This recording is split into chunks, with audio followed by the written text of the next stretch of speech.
এ তা তোরা এতক্ষণ বসে রয়েছিস, কাজ কাম নেই কারোর? আর কাজ কাম কি, আর কাজ কাম করতে ভালো লাগে না। ও কাজ কাম করি না, চলে আইছি বাড়িতে। করতে কইলেও তা করিনি। কাজ কাম তো চলো অল্প টুকটা সাইডে আইছি, আর এনে সারাদিন ফিরে আছি, কোনো সমস্যা নেই। আমার আর কি কাজ কাম, আমি হচ্ছে আমার বাপের একমাত্র সুয়াল। কাজ করতে করলেও করি না, আর আমার বাপের কাজ থাকলেও করি। কাজ কাম জন্য নেই তোকে, তাহলে তো ভালোই হলো। কাজ কর,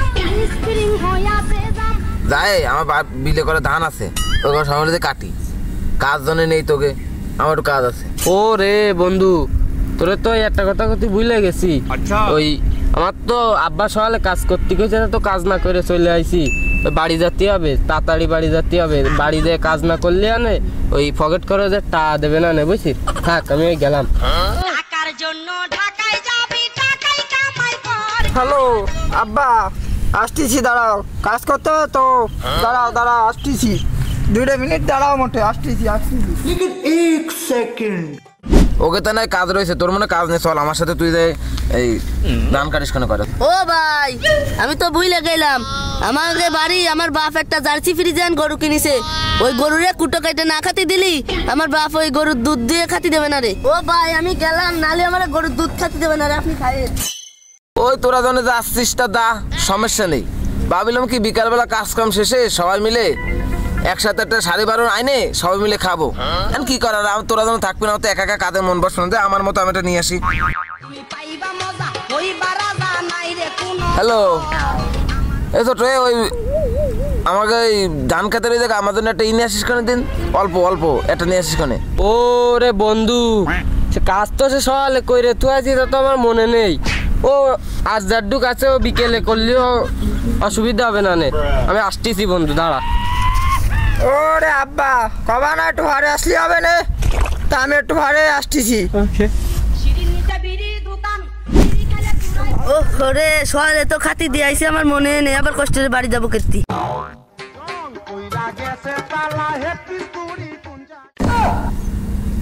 তোকে না কাজ ছিল, তোর এত তাড়াতাড়ি চলে আসলি কেতে পারে। ও বন্ধু, কাজ ছিল তো, তা বুঝলে গেলাম যে সকালে একটু করে তুই আইলাম, আর অল্প একটু বাই আছে, তো বিকেলে যায় করলেও কোনো অসুবিধা হবে না, তাইতে চলে আইছি। ও ভাই আমি তো বুঝলে গেলাম, সকালে কুটো দিয়ে আইছি, আমার মনেই নেই, তাইতে চলে আইছি। বাড়ি কোনো কাজ নেই, যায় কি বসে থাকি কি করবো। আমার আব্বা ফোন দিয়ে কইছে যে একটু ভারে আসলেও কোনো সমস্যা নেই, তাই আমি আবার আইছি। আচ্ছা ওই বন্ধু, তা আমি তো ভাবিলাম কি আমি তোরা আসবি না, তাদের আমার নিজের মতো একটা অর্ডার দিছি। আমি তোরা যদি খাতে চাইস তাহলে তোরা কিছু কিছু দে, এটা 12:30 আনি। ওরে বন্ধু, তার মুখ সই দেয় না যে কতদিন, বুঝছিস? কাজ করতে কয় বাড়ি, তা কাজও করি না, টাকাও দেয় না, বুঝছিস? তাই এই মুহূর্তে আমি কোয়ানে পাবো টাকা পয়সা? দেখ আমার কোনো জায়গায় কোনো টাকা পয়সা নেই, বাড়ি কাজ করতে করি না, বুঝলে টাকাও দেয় না বাপ। ও ভাই আমার বাপ কইছে সকালে দুধ বেচে টাকা দেবে, তা সেই দুধ আমরা খাইয়ে ফেলাইছি সকালে। এনে কালকে দুধ দুয়ে সেই দুধ বেচে আমার টাকা দেবে না। আরে এনে এমবিটা ভুলে গেল, বাড়িতে টাকা পয়সা দিচ্ছে না, টাকা পয়সা নেই নিজের দ্বারে, কি আর মানে। ওই তোকে ধরে টাকা পয়সা নেই, তাহলে আর কিছু করার নেই বন্ধু। ওই যদি তোকে যদি মেলায় খাতে মনে চাই, তাহলে আমার একটু ধান মান কাটে দিস কোনে। আচ্ছা মন ধরে আমারও চাই, তো তোকে একটা দিলেও দিতে পারি, না দিলেও না দিতে পারি। তাই আমি চলে যাবো এখন। আজকে টাকা নেই বুঝলে, বন্ধুগুলো এই করলো।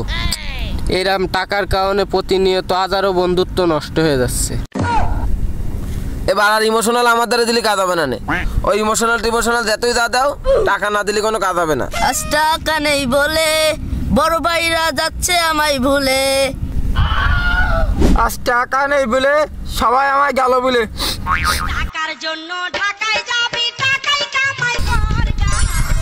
তোর এই ইমোশনাল কথা, কাজের সময় কাজের কথা করে তো তোর মারতে থাও, মনে হচ্ছে এন পুটকে যেন ভরে দিত রে। তোকে সাথে থাকবো না, আমি বাড়ি দেখা ধান কেটে আমার মতো আমি খাই যাই। তোকে সাথে কোনোদিন ঘোরাই উচিত না। আমার বাড়ির মাঝখানে